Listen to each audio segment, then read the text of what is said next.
बिस्मिल्लाहिर्रहमानिर्रहीम। तमाम देखने और सुनने वालों को मेरी तरफ से अस्सलामुअलैकुम। ये वीडियो किसान बरादरी के नाम और अपने किसान भाइयों के नाम पे जो मैं वीडियो कर रहा हूँ, इसमें आज थोड़ी सी जो डिस्कशन करेंगे वो ये करेंगे कि पिंक बोरर जिसको गुलाबी सुंडी बोलते हैं, अब कॉटन का मौसम शुरू होने वाला, लोग जो है कपास काश्त करने की तरफ जाएंगे। गंदम की जो कटाई वो तकरीबन मुकम्मल हो चुकी है। 75% जो है गंदम जो है वो काटी जा चुकी है, बाकी कुछ काट रहे हैं। जो पाकिस्तान के किसान के साथ हो रहा है वो एक अलहदा वीडियो मैंने की थी, उसके ऊपर आप डिस्कस नहीं करूंगा। बेसिकली जो पिंक का मसला है, यानी पिंक बोरर जो है गुलाबी सुंडी, उसका मसला जो है वो पाकिस्तान के अंदर जो लगातार चलता आ रहा है और वो ख़त्म होने का नाम नहीं लेता, जिसकी वजह से पाकिस्तान के किसान की जो फसल है मुकम्मल तौर पर तबाह होती है। पहले जो सीड थे उन पर पेस्ट का प्रेशर ज़रूर था, लेकिन उनकी एवरेज भी ज़्यादा थी और उसके अलावा जो है उस पर पेस्ट का कंट्रोल भी जो पेस्टिसाइड से 5 या 6 स्प्रे करने के बाद हो जाता है। बीटी कॉटन जब से आई है उसके बाद 9 से 10 स्प्रे जो है वो करने के बावजूद भी जो है वो कंट्रोल मुकम्मल नहीं आ रहा। इसके मतलब महकमा ज़राअत जो है मुख्तलिफ किस्म की हदायत जारी करता है। कपास की पिकिंग करने के बाद उसकी छड़ियाँ जो हैं उसको रोटावेट कर दिया जाए, ज़मीन में दफन कर दिया जाए। जो लोग अपने छड़ियाँ काट कर अपने घरों को लेके जाते हैं, जिसको पंजाबी में छिटियाँ बोलते हैं, वो छिटियाँ जो हैं वो खेतों के अंदर ना रखें। और इसके अलावा जहाँ आप रखें उनको धूप के अंदर रखें, ताकि जो गुलाबी सुंडी के अंडे, बच्चे, परवाने, जो कुछ भी उसके अंदर मौजूद है वो टिंडे के अंदर ही मौजूद होती है, वहीं पर वो डैमेज करती है, वो आगे अपनी नशो नमा ना कर सके। लेकिन चंद एक बातें जो है उसका ख्याल रखना बहुत ज़रूरी है, जो मैं बताऊंगा उससे तकरीबन आप पिंक के ऊपर 70 से 75% जो है वो मुकम्मल कंट्रोल करेंगे।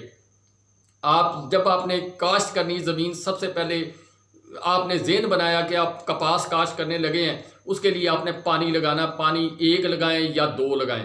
1 लगाएं तो उसमें क्या करें, 2 लगाएं तो क्या करें। अगर ये प्रोसेस आप मुकम्मल कर लेंगे, फिर उसके बाद अगला प्रोसेस है वो क्या करना है। आपने जब पहला पानी लगाना है, जिसको रौनी बोलते हैं आम जबान के अंदर, पहली रौनी के अंदर आप इसके अंदर सल्फ्यूरिक एसिड 6 किलो से 12 किलो तक इस्तेमाल करें। और इसके साथ साथ नीला थोथा जो है 2 किलो से 5 किलो तक इस्तेमाल करें। अगर आपकी जेब इजाज़त देती है तो 5 किलो इस्तेमाल करें, वरना 2 किलो इस्तेमाल कर रहे हैं।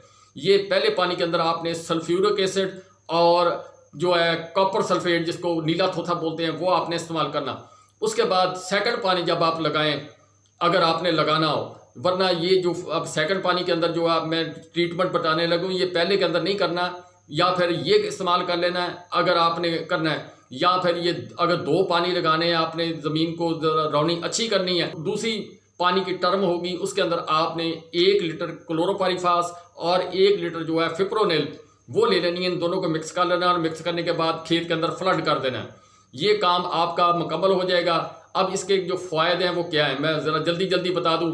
जो आपने सल्फ्यूरिक एसिड इस्तेमाल किया, उससे एक तो जो इसका अंडा बच्चा या उसके शेल पड़े होंगे वो डैमेज होंगे, और इसके अलावा जो ज़मीन की पीएच है वो डाउन होगी। जो आपने गंदम को 2 बोरियां खाद की डाली, डीएपी की, यूरिया नहीं, यानी आपने डीएपी डाली, आपने पोटाश डाली, वो 2 खादें जो हैं उसमें से जितनी लगती है, यानी 100 किलो आपने डीएपी डाली तो उसमें से 17% जो है वो लग गई आपकी गंदम की खुराक को, बाकी जो बची वो पड़ी है ज़मीन के अंदर। और इसी तरह जो आपने एसओपी इस्तेमाल की वो 60% जो है वो आपकी लग गई, बाकी आपकी 40% जो है वो ज़मीन के अंदर पड़ी है। जब ये आप इसको सल्फ्यूरिक एसिड के साथ ज़मीन को ट्रीटमेंट करेंगे, ज़मीन का पीएच लो होगा, ज़मीन मैरा होगी और ज़मीन के मसाम खुलेंगे, तो उसके ज़रिए वो जो खाद नीचे पड़ी हुई है, अगली जो भी क्रॉप आपने लगानी है, वो जो खाद या वो खुराक जो है वो उस पौधे को लगना, उस खेत को लगना शुरू हो जाएगी जो आपने फसल लगाई होगी उसमें। उसके बाद जो क्लोरोपाइरीफास और फिप्रोनिल, इसका जो आपने इस्तेमाल करना है, उससे दीमक, जिसको टर्माइट बोलते हैं, नीमाटोड, और इसके अलावा बेशुमार जो ज़मीन के अंदर जो ज़मीनी किस्म के जरासीम होते हैं। अब बागात के अंदर जिस तरह बहुत सारी बीमारियां होती हैं जो ज़मीन से चलती हैं और फिर पौधा तबाह हो जाता है। इसी तरह जब आप कपास काश्त करते हैं तो आपने अक्सर देखा होगा उसकी जड़ डैमेज होती है, वो एक टर्माइट की वजह से होती है, यानी दीमक की वजह से होती है, और एक फंगस की बीमारी की वजह से होती है। जब आप क्लोरोपाइरीफास और फिप्रोनिल इस्तेमाल करेंगे तो वो बीमारी जो है काफ़ी हद तक कंट्रोल होगी। जहाँ पर चूहे का अटैक होगा, यानी आपकी फसल के साथ आपने गन्ना लगा हुआ है, तो वो जो खेत है उसमें से जो स्मेल आएगी या वो ज़मीन के अंदर अपनी सरायत पजीरी करेगी, उससे वो चूहे के अटैक से भी बचेगी जो आपकी फसल को ख़राब करेगा। या दूसरा जो जानवर है वो भी उसकी बदबू से और उसके केमिकल अमल से वो रुकेगा, वो कम आकर आपकी जो फसल है उसको ख़राब करने की कोशिश करेगा।